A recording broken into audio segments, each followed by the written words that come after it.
Hey y'all, here is my layout for speed scrap at Hummy's World.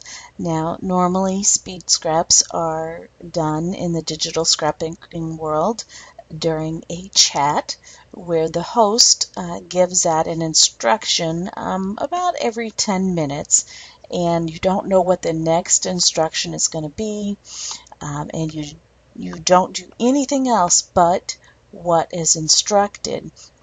And don't get ahead of the host. And it's amazing what kind of layout you can come up with. At Hummy's World, we tend to save our speed scraps and allow you to follow those instructions. Even though you can peek ahead, you have to discipline yourself and only do them in order. And we still enjoy doing them that way. Also, it's so hard sometimes to get people together on the internet. Everybody is busy. The digital scrapbooking world is global, and that makes it hard to find a good time for everybody to be there. And so we do like to just throw up the instructions and you can follow them. And, it's meant to be done in an hour, the layout, but if it takes you longer, that's okay too. The key is that you are inspired to scrap. And so this is my layout with the instructions. I think for 17, Speed Scrap 17, you can come to the guide on my website and see the link to the forum and come share your layout with the instructions. But I wanted to give you a few tips for following these instructions. Oh, my alarm is going off. It's time to wake up. Yes. Oh, now my husband's alarm is going off. There we go. See, this is digital scrapbookers. They wake up before their alarms to scrap. Or they just can't sleep at night and they have nothing else to do, and so they get up and they scrap. Okay, so sorry about that. But,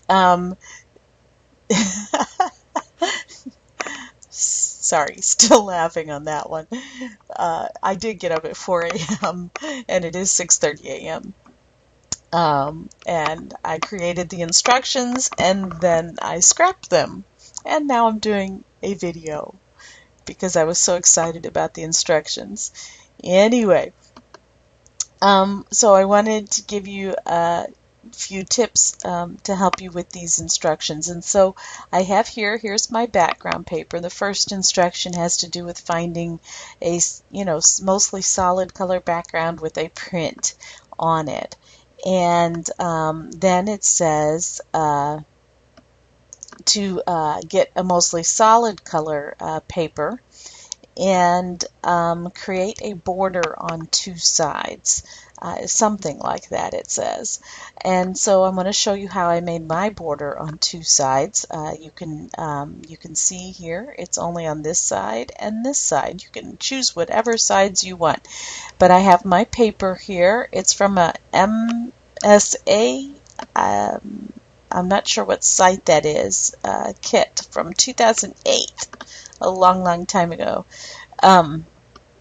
So I'm going to add a layer mask, and then I'm going to get my I am in the full version of Photoshop. I forgot to stop and record this in Photoshop Elements, but you have all of the same tools in all versions of Photoshop. So you just have to find your same tools in your interface, no matter what program you're using.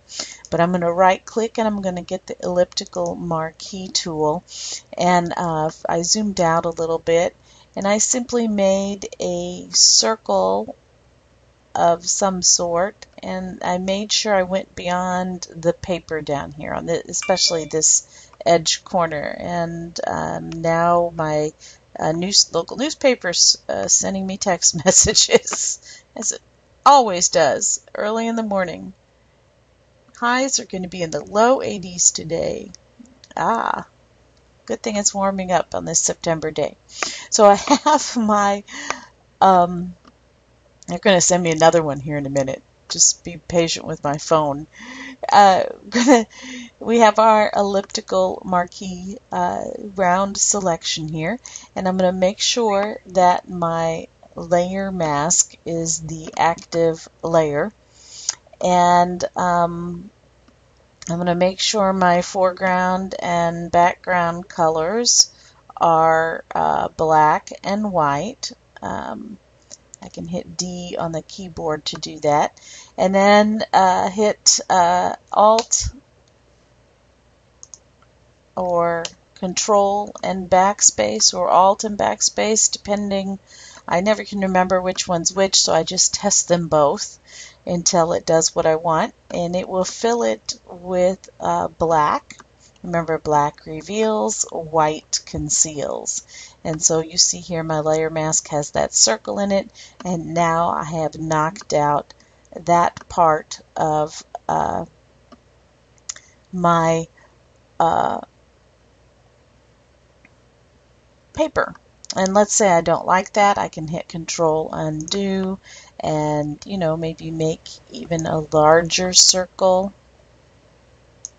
and hit, and it's kind of more of an oval. You can make whatever shape you want, and hit, in my case it's Control Backspace and Control D to deselect. All these skills you can learn in the beginning classes at Hummy's World if you haven't learned these yet. And then I wanted, and that's kind of cool right there just for a shape. I've already got my drop shadow on there that I had from my final layout. And you can see this is circular at the bottom, and down here it is straight, because I decided that this was cool, but I wanted to make it straight. And so I just simply did another, well, I went in and did the rectangular marquee tool. There's my local news coming in. Does it every morning, faithful as can be. And so I'm going to create a rectangular selection here, and I'm going to zoom in and see I can use my arrow keys as long as I'm on a selection tool to move my selection and get it lined up right with where the circle was, and hit Control Backspace for my case and Control D for deselect, and that's how I made my border. And now for the next step in the instructions, I did go ahead and you're supposed to extract some pieces from the background paper and move them over the border. You can see that I did that here. Here's my background, and you can see the flowers that I pulled from the background. But I did find that, you know, we have tons of extracting tutorials on Hummy's World, but I thought I'd go ahead and review this a little bit. I did find it difficult because of the textures. I could not just use the quick selection tool because it is going to make a liar out of me. Well, no, because I had trouble getting, no matter, even if I hit the Alt key and tried getting it out of here like this, it just wasn't working well, and I think it was because of the textures in the paper. Control D to deselect. So here's what I decided to do instead, was to get the rectangular marquee tool, make a selection around the flower I wanted to use, hit Control J, which puts that selection on a new layer. I'm going to hide this first layer so I can see my selection. And then, you know, all these skills are already taught at Hummy's World, but it's fun to reteach them again. I'm going to get the magic eraser tool and just click down, and it deleted everything and kept my flower.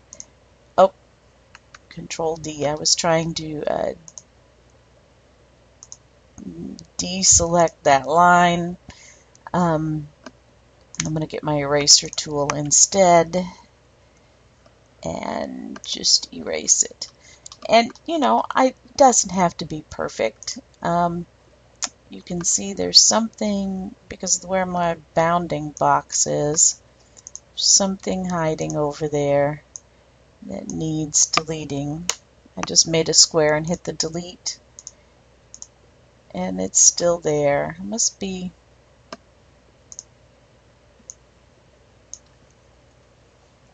I didn't make it tall enough. There we go. Now the bounding box is closer. I can kind of see it's okay. Once you add your drop shadow, you can also see if there's any stray pixels or anything about. But then I simply moved it on the layer above and added a layer style. And there we have it. Kind of moved it so it was partly on and partly off. And so this is not necessarily the most speedy thing. These here were fun with, I think I did this one. I didn't do this one. But with the white, we can go ahead and try the white. The one I did not do, I'm going to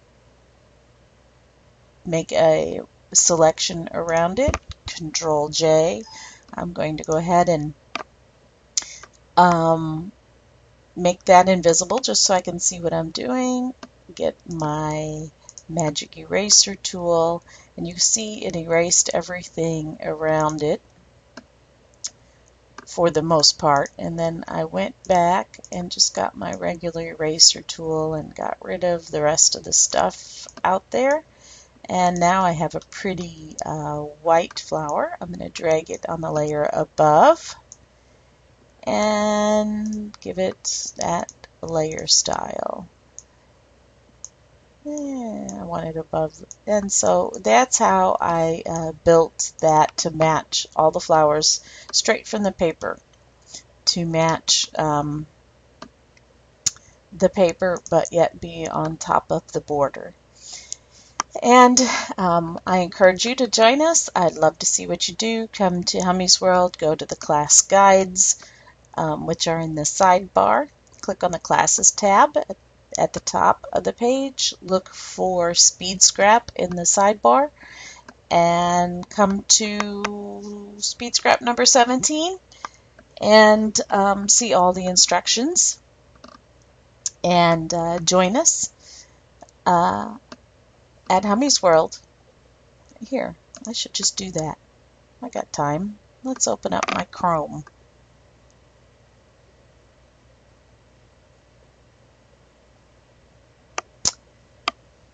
Yeah, here we go. It's coming up. So just go to www.hummysworld.com.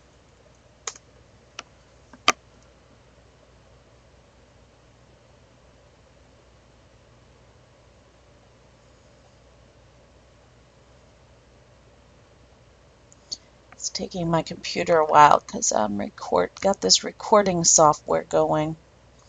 Click on the Classes tab, and in the sidebar here, you're going to see Speed Crop class, and I invite you to do all of them. It's free. Click on Set 1 and 17. And I do not have the instructions uploaded yet, but I'm going to be doing that in a few minutes. But you can see here is Speed Scrap 16 with the instructions and my sample layout. And so just click on 17 and come do it. And here is a link that takes you to the forum where you can see layouts that other people have done and with the same instructions. And be inspired by theirs and share yours so other people can be inspired by you. Yay! I hope to see you around. Bye.